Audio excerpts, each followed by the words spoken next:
Hello everyone. I hope you all are doing well and welcome to our show, Meet the Global Leader, which is organized by the School of Entrepreneurship Development. So the purpose of this program is to share the life experience of our guest speakers who are from different backgrounds and from different countries with our audience. And today, our adorable guest is Paula who has graciously accepted our invitation to join us today. So it's a pleasure to have you with us and welcome to the session. Thank you for having me, and thanks to everyone who is watching. Yeah. So can you please tell us a bit about yourself? Of course. So, as already been said, I am Paula Ruiz Diaz. I am from Argentina. I was born in a small city called Santa Fe. And basically, when I was around 17 years old, I decided I was going to become a fashion designer. And I enrolled in a university in another city in Cordoba. And since then, I have been really interested in this world of textiles and design. And in the last 5 to 6 years, I've been diving into the sustainability movement. And right now, I already finished my bachelor degree on fashion design, fashion and textiles. And right now, I am doing a diplomacy on sustainable management.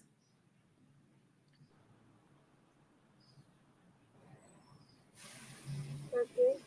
So were you involved in any like kind of activities during your studies, like volunteer work Um, or something like that?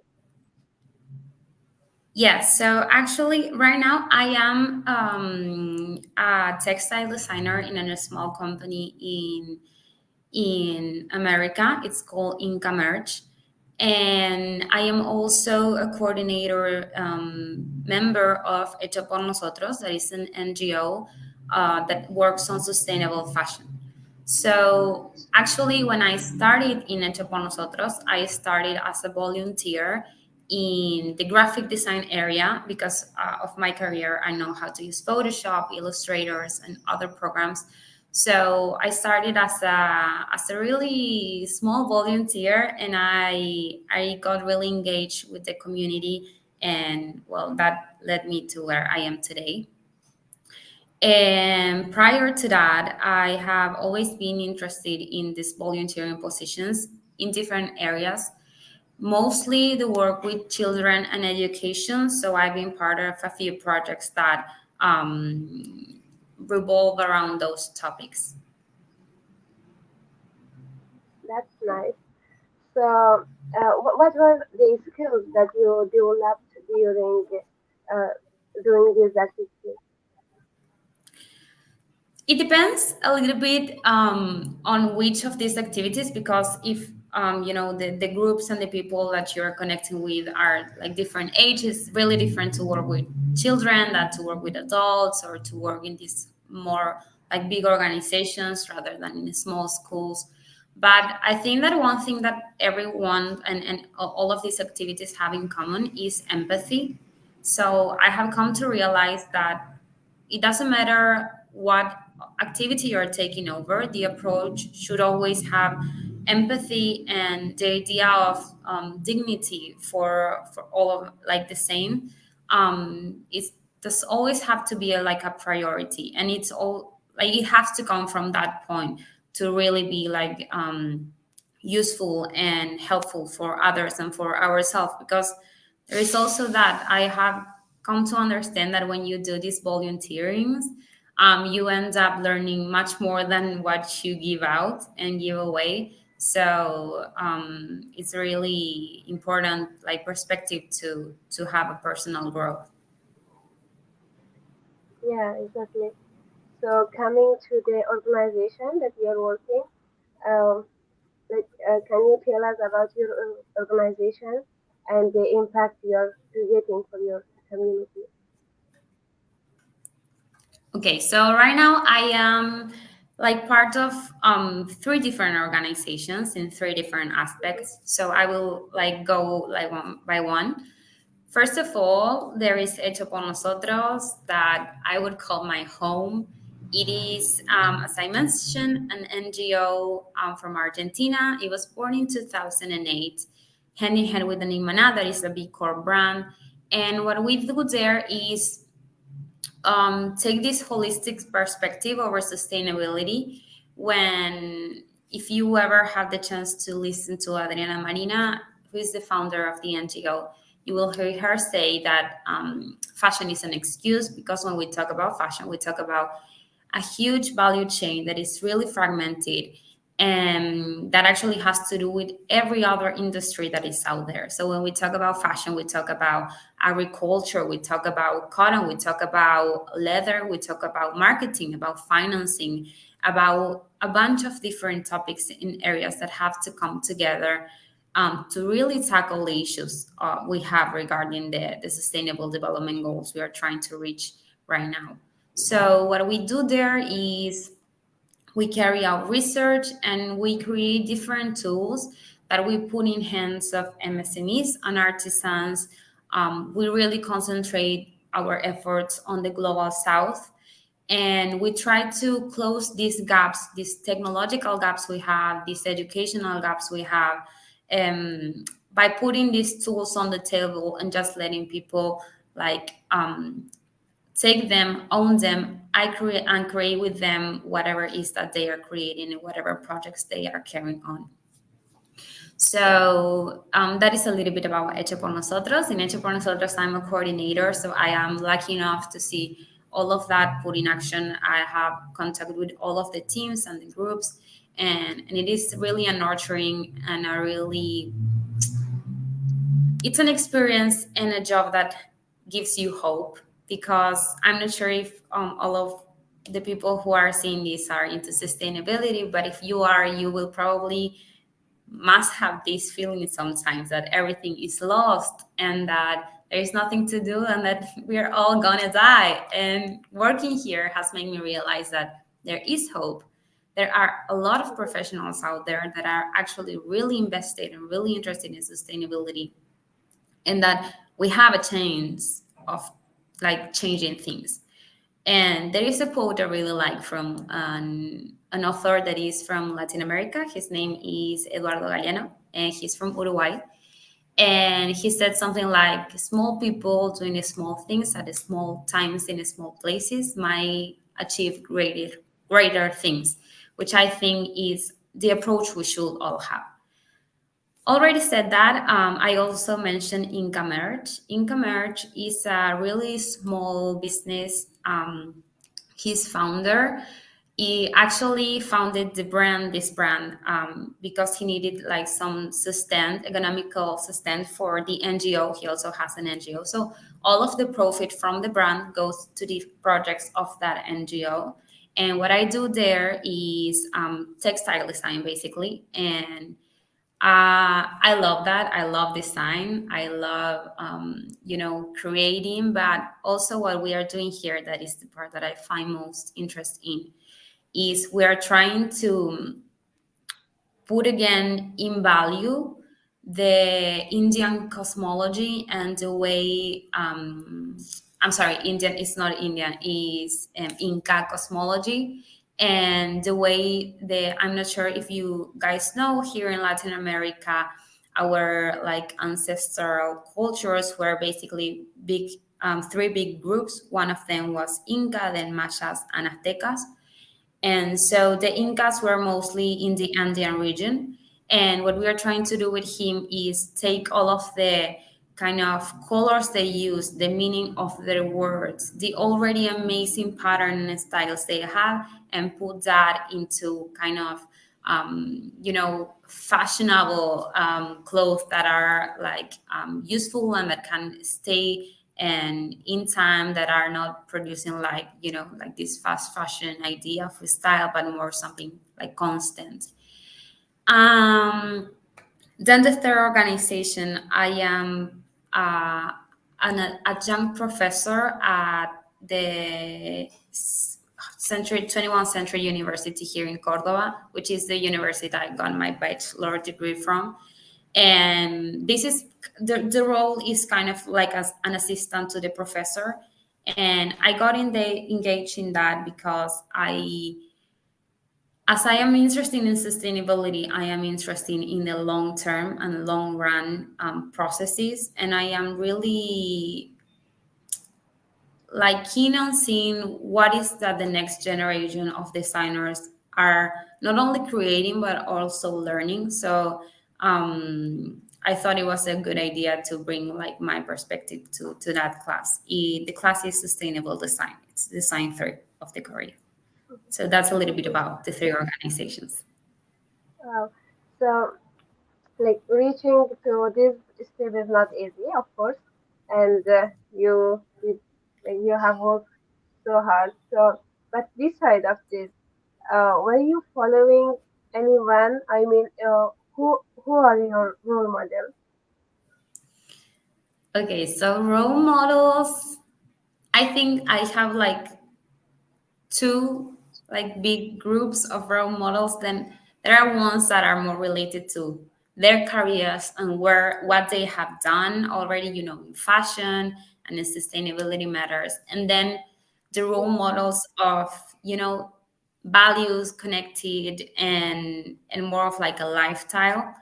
So first of all, my first role models are my parents. So they come from a like socially vulnerable background, and as well as their like parents, they have to like actually make a huge effort to go to the university to get out of that vulnerable situation. So I think the way they have taught me everything that I know about life, and the values they have like shared with me and that I have inherited are the things that have got me where I am today. And I think a reason what I am so interested in sustainability is because I have learned from them about respect and actual respect for everyone, that all of us have the same value. The connection with the planet comes from my mom. She's a plant lover. And so I think my first role models are them for sure. So, who is someone in your profession you really admire? Well, in my profession, I have to give it to Adriana. Since the first day I met her, she is the most amazing woman. Um, she is so strong, and the way she has put up with this. The truth is, when she started this back in 2008, no one was talking about sustainability, least in fashion. That was not even a thing. And so she started like putting this into people's mouth, and she was connecting with artisans. She was actually creating this deep and enriching connection with an artisan from the Patagonia, with the animals we have here in Argentina, with the rich like raw materials we have. And that back 15 years ago was something nobody else was doing. And she was like creating these spaces.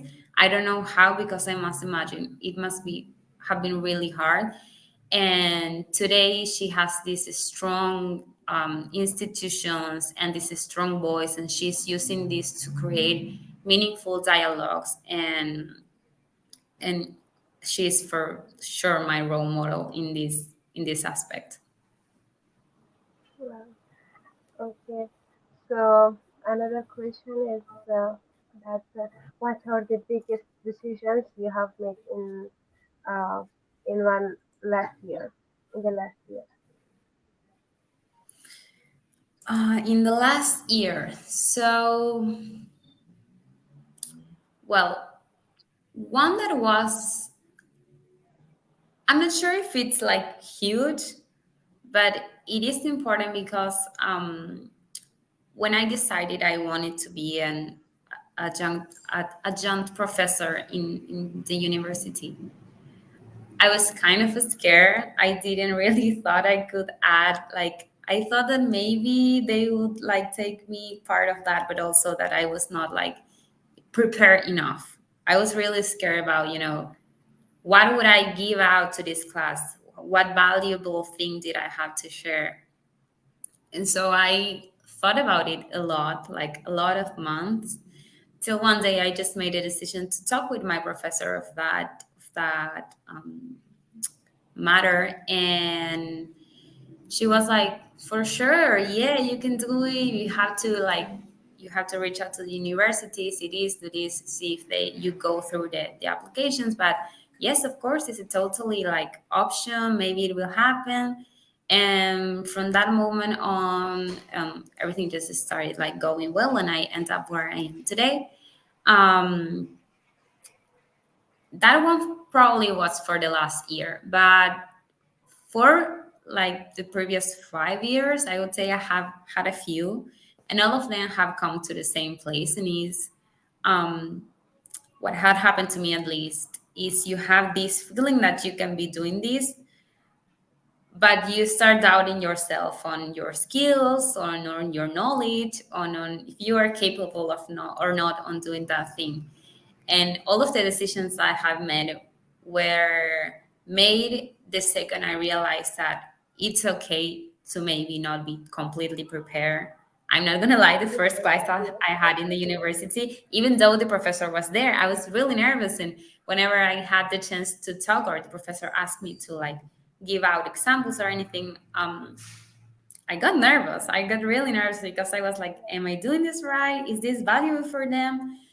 And I have come to realize that every big decision I have taken has had a lot to do with accepting that I might not be totally prepared, but that is okay. I know things because I have a trajectory, but the important thing is to understand that we are all learning. So I am here just accepting that, okay, I don't know everything, and I am here to give out whatever it is that I have, and to learn and create and grow personally in whatever it is that I don't have, not only on knowledge but also on skills. And what happened to me, for example, in Hecho por Nosotros is I have always been a really shy person. I don't like talking. I didn't like talking. I was an introvert. I find it really hard to express myself, and more when it was like if I was around of a lot of people. And in Hecho por Nosotros, I found myself one day having to fulfill some tasks that involve a lot of talking and a lot of human like resources skills that I didn't have. And I realized next to Adri that I actually was able to do that, that it only took like a few like tries and to learn, okay, what is that I can do here? What is that I can't? And whatever is that I can, like for sure, I can ask for the team for help. And today I have come to this place where I can speak and I can give, for example, the welcomes to the NGO with no problem. And this was the thing I couldn't even imagine when I started, for example, the university, because I've never been like really good on explaining things or on expressing myself. Yeah, And sorry and for here I am. interrupting, but you are a wonderful speaker now. I know, but that I learned along the way. I was not born this way. I learned that. And I would have never learned this if I didn't took the first step that was, okay, I am going to say yes when I was offered like this coordination position, because I was totally scared and I was totally afraid. I was like, I won't be able, I can't, I don't. And then there was something inside me that said, but what if you can? And Yeah, also, there is one thought that it usually takes a lot of pressure off me, and is that you try and you try, and maybe it doesn't work, and that's okay. And they will let you know that it's not working. But if you don't try, you will never know. So it's the only way to find out. There is no other way. And messing things up is also okay. I have made a lot of mistakes along the way, and I will make a lot more, I'm pretty sure. But yeah, that's the only way of learning. Just taking the first step, diving in, jumping off the cliff.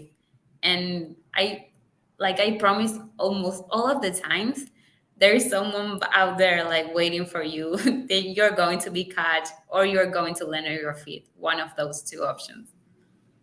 Wow. Okay. So now, coming back to your work and your job. So, what are the biggest misconceptions about your work? About, well, my work here, it depends on which one or these activities I am speaking of. I think maybe I can speak more on the sustainability field that maybe like enclosures all of the activities I'm doing right now.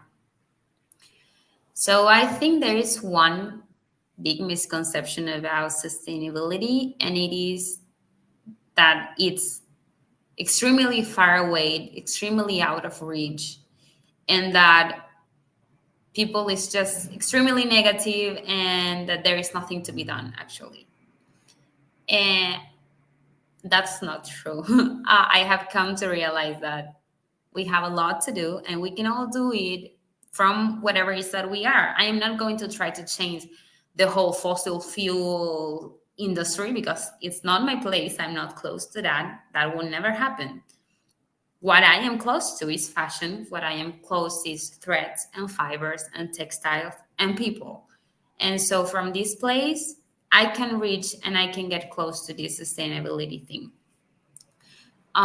There is also another misconception that I think there is, and it is it's a thing not a lot of people is interested in, and we have realized in Hecho por Nosotros, in the university, and with Joao from Inca Merch, that people are into this, and when they have the right information, they get close to it. What it's really needed right now, it's kind of a good storytelling that can get us as consumers and as professional involved and close to the stories behind the sustainability whole, let's say, agenda. What is actually sustainability about?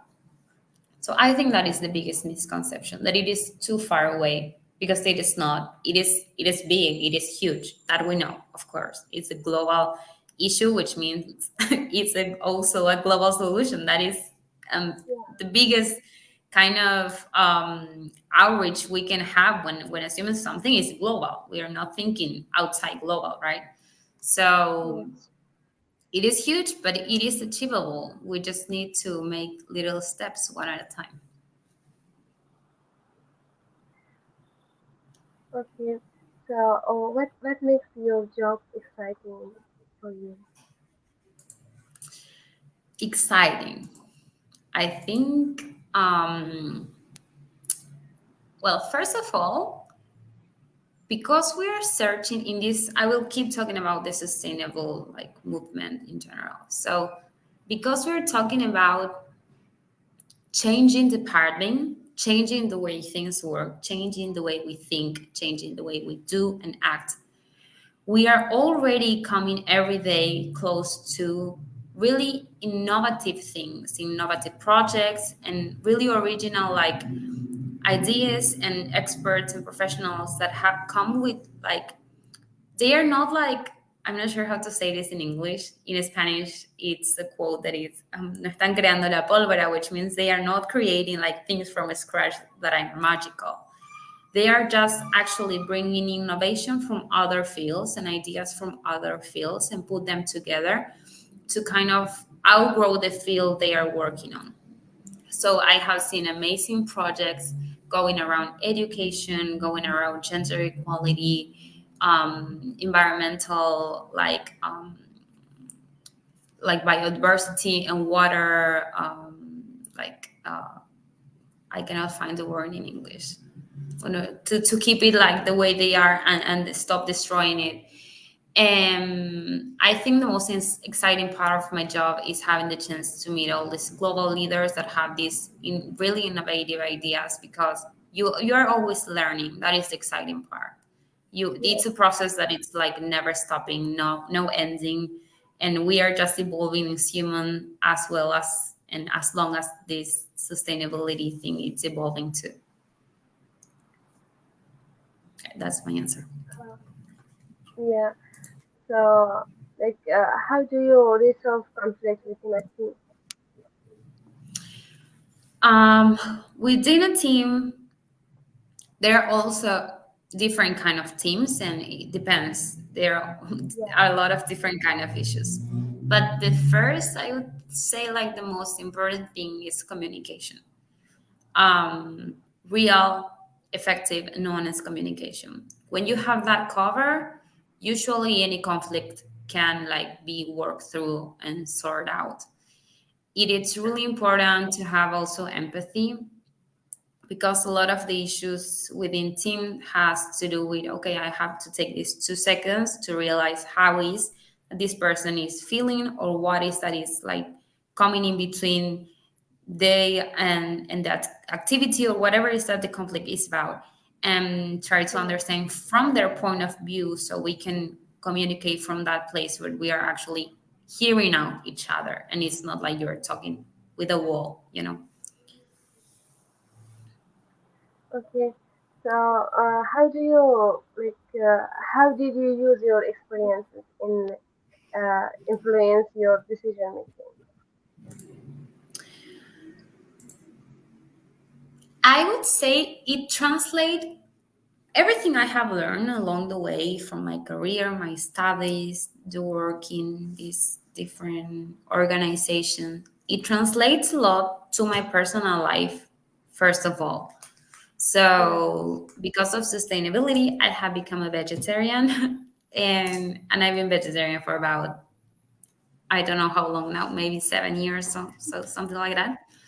And I also have that into account when talking, and when taking like decision making on the daily life as a consumer, normal consumer. Yeah. So what is that I eat? How is that I buy things?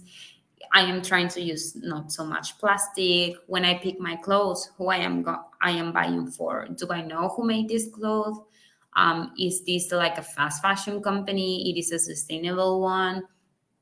I also learned to not be extremely judgmental towards this sustainable perspective.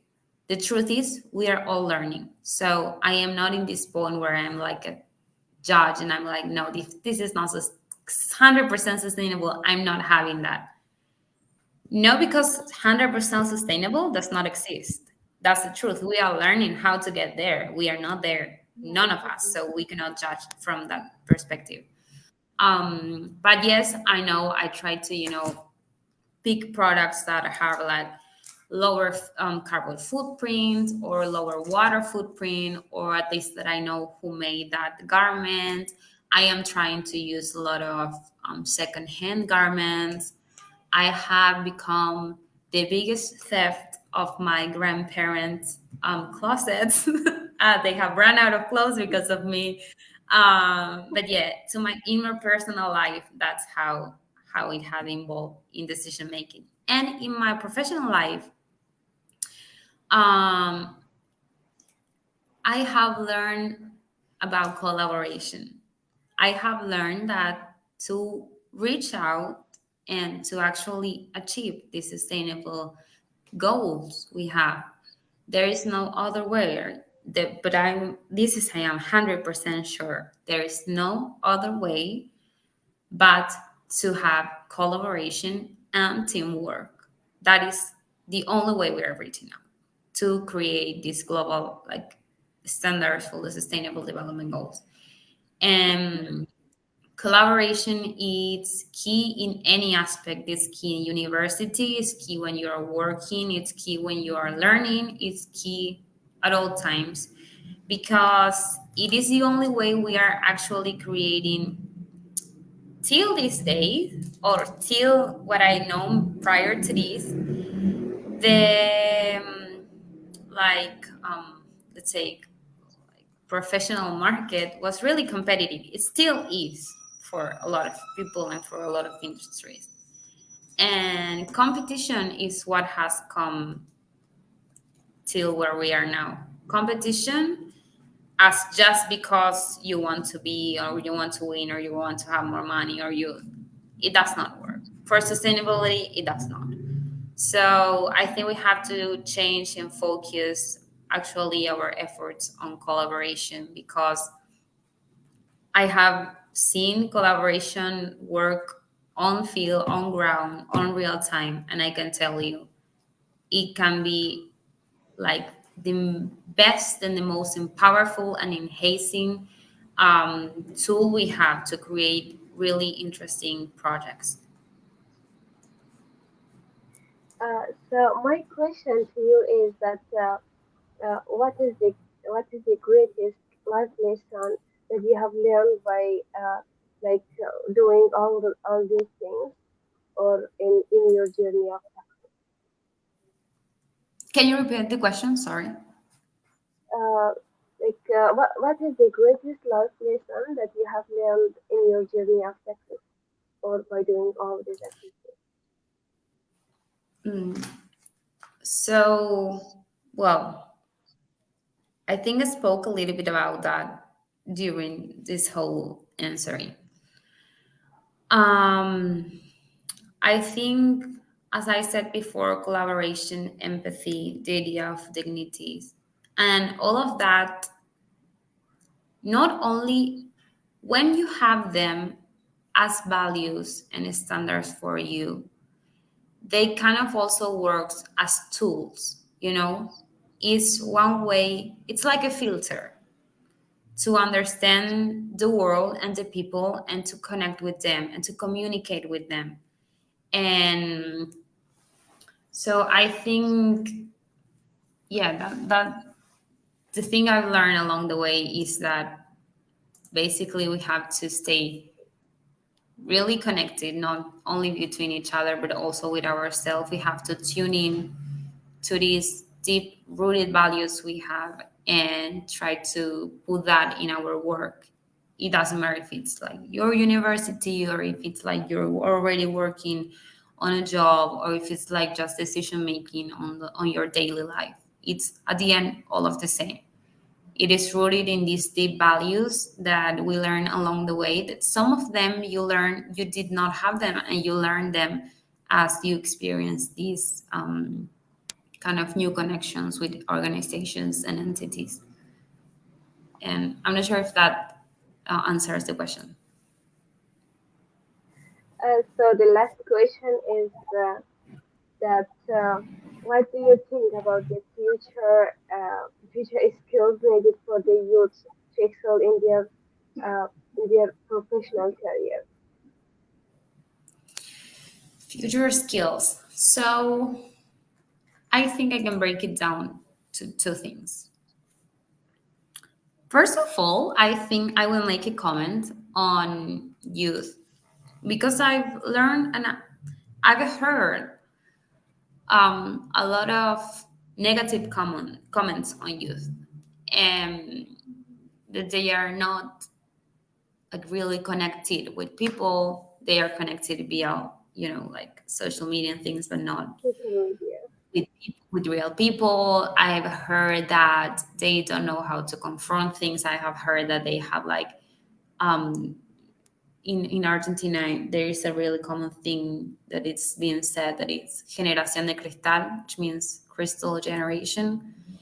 And I really think that is not it. I think that's quite the opposite.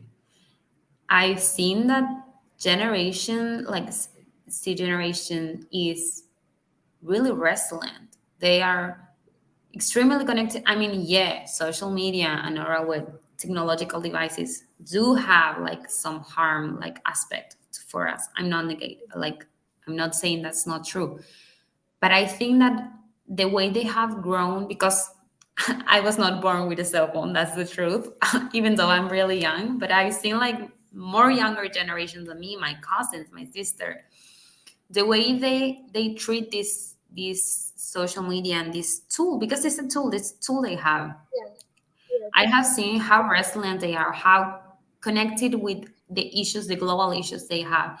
This generation is full with activists.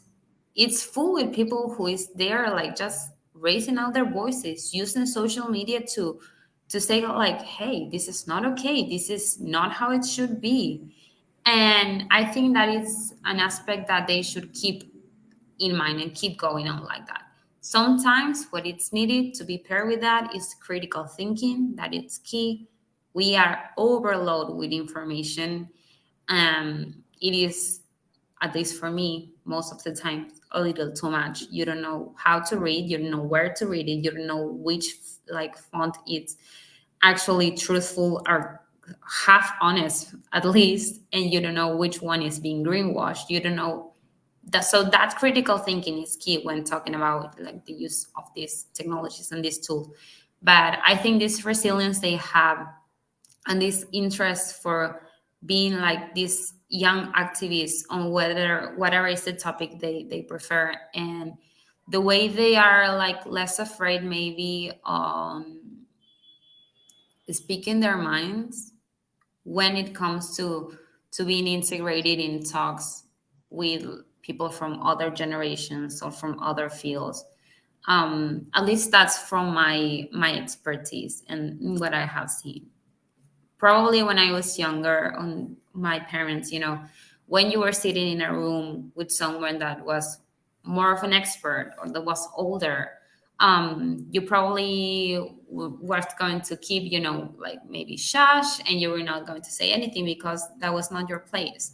And right now, what I have come to see in all of these events I've been part of, and in my family and on like daily life, is they are speaking their minds, they are speaking their truth, and that is something they should totally have in mind.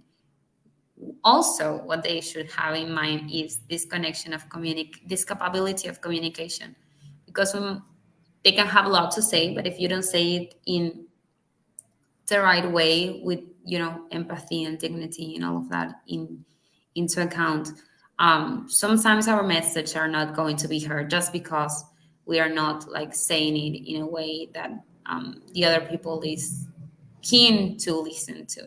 So we have to make Yeah, sure that the communication skills are kept.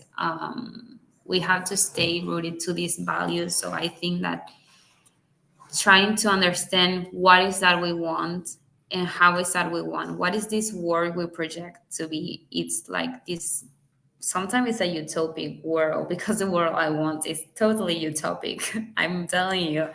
But the same writer I mentioned in the beginning has this quote in a book that says like, utopias are not because they are going to happen. Utopias are useful because it is a place to walk to. It is like the final step of the stairs, and you just march towards that. It's not because you're going to reach it. Probably I will die and I won't see the utopic world I have in my mind. But when I am gone, I will at least have made a world that is 5 steps closer to that utopia. So I think for the youth and for the next generations to come, to understand that never lose hope, to actually have start thinking about what is and how does this world you want to live in looks like, because that's the only way you're going to make decisions based on, and to communicate all of these like values and these ideas on this world you have created in your mind in a respectful way, um, that lets you actually communicate and empathize and kind of reach out to everyone else who might not share your point of view. You will find a lot of that, but at least they will hear you. That's it. I think that it's key. Just yeah. speak your mind. This Thank is your you. world. You're creating it. Yeah, thank you so much. That was amazing. Thank you so much for everything that you have shared with us, and I'm sure that our audience learned so many things as I learned. So, thank you so much. No, thank you. And I invite all of the people who's listening to just find this inner voice and this little utopia and walk towards that. And if I have to say anything before I go, is don't be scared of making mistakes. And whatever is that you're doing, whatever decision is that you have to take now or whenever in your life, remember you can take it and you can make a mess out of it, and that will be completely okay. That's the only way you will learn, and hopefully it will take you to whatever is that you want to be in this utopic world you have created. I'm really happy to be part of this. I hope I say at least one valuable thing. I'm not sure. Yeah, thank you so much. It was really an amazing session with you. Thank you so much. Thank you. Thank you.